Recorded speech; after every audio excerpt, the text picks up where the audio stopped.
suis arrivé en apprentissage en dernière année, du coup en terminale, parce qu'avant j'étais en scolaire. Du coup je suis passé en alternance pour essayer de voir autre chose et plus de terrain. J'avais envie de plus de diversité en fait. J'ai beaucoup appris en entreprise. Ça m'a permis d'être aussi des fois plus intéressé par certains cours techniques au lycée. Tu vois, Clément et Thomas, ils passent leur bac et en même temps ils sont apprentis paysagistes. Ils partagent leur temps entre le centre de formation et l'entreprise. Ah ouais, je vois ça, ils préparent leur bac en alternance. Mais comment ils ont trouvé une entreprise?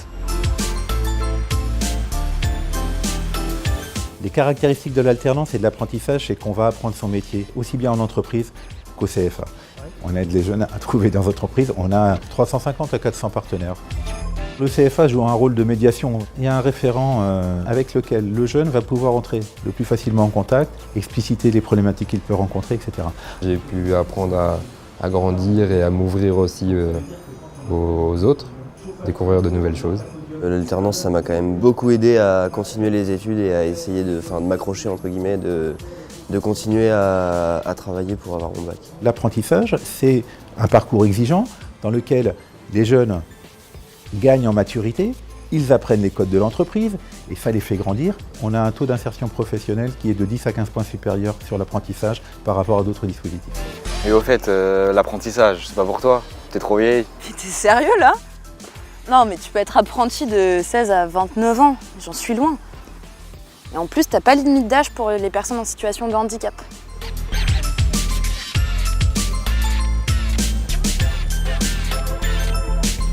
Pour être apprenti, il faut être âgé entre 16 et 29 ans révolus. Il existe des dérogations pour les personnes en situation de handicap, pour lesquelles il n'y a pas de limite d'âge, pour les sportifs de haut niveau et pour les personnes qui ont un projet de création ou de reprise d'entreprise. Le contrat est signé par l'apprenti et l'employeur et le CFA le vise.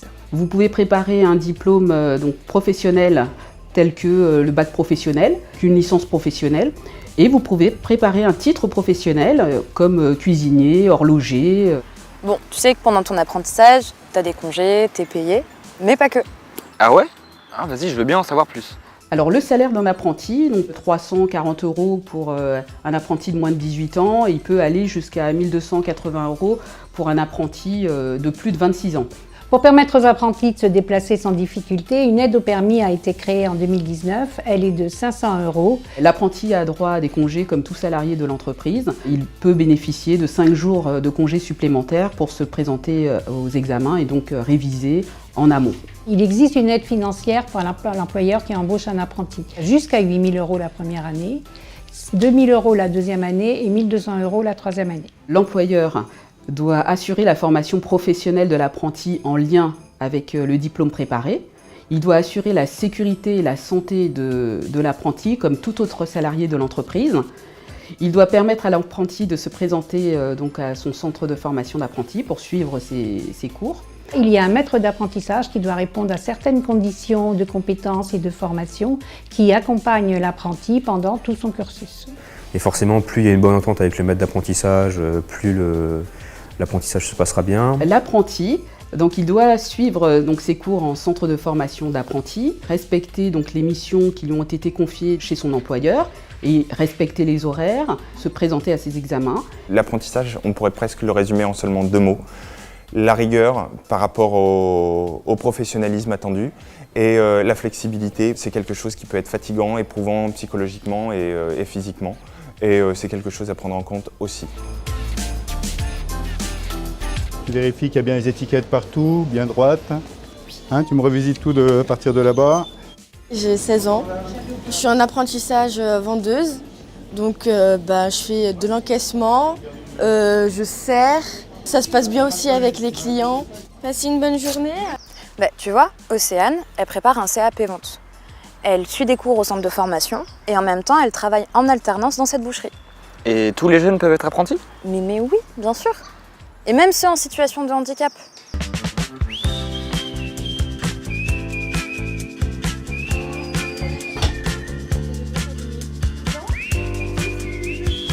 En faisant un apprentissage, je voulais avoir une formation et avoir plus tard un boulot stable. Elle peut assurer entièrement le service, ça fait 6 mois qu'elle est là. Les jeunes, ils ne connaissent pas le monde du travail, c'est à nous de leur faire découvrir, à nous de leur ouvrir les portes, à nous de leur expliquer, d'être patient. Du moins qu'un jeune est volontaire, pour moi c'est bon. Alors c'est pas parce que je suis handicapée que je peux pas avoir un boulot et une vie stable.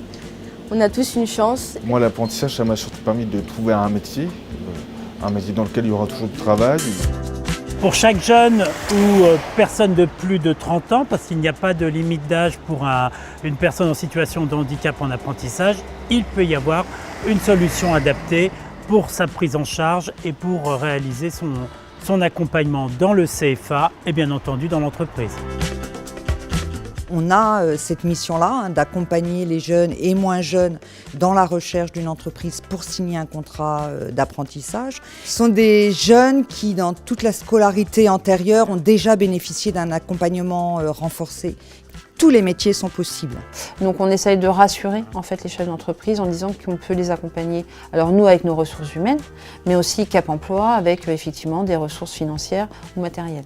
Au final, ce sont vraiment des salariés au sein des entreprises tout à fait performants. Et l'apprentissage, c'est vraiment incroyable. La transformation et la maturité qu'ils prennent là pendant les 2 ans, en fait, ils se construisent pour être autonomes et indépendants à la fin. Aujourd'hui, l'AGFIP peut verser à une entreprise, selon la durée du contrat, jusqu'à 4 000 € si elle embauche une personne en situation de handicap dans un contrat d'apprentissage. 70% des personnes en situation de handicap qui sont en contrat d'apprentissage obtiennent un CDI à l'issue, un contrat à durée indéterminée. Donc pour nous, c'est quasiment le meilleur moyen d'insertion pour les personnes en situation de handicap. Un jeune en situation de handicap dans l'entreprise, ça change le collectif de travail, ça ouvre d'autres regards et je dirais que ça impulse plus de vie dans l'entreprise. Ah ouais, c'est super intéressant, j'ai appris plein de trucs. Bah tu vois, faut pas hésiter à se renseigner. D'ailleurs, tu fais quoi demain ?